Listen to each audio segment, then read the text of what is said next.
To fix page not available, your IT administrator has limited access to some areas of this app. Hi everyone, it's Sophia to assist you today. Without any delay, let's jump right in.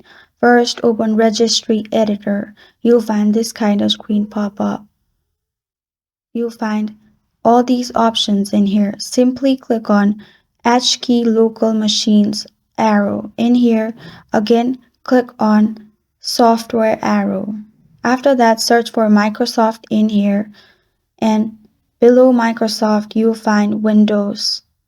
Click on Windows Defender. Make sure you delete it, then click on Yes.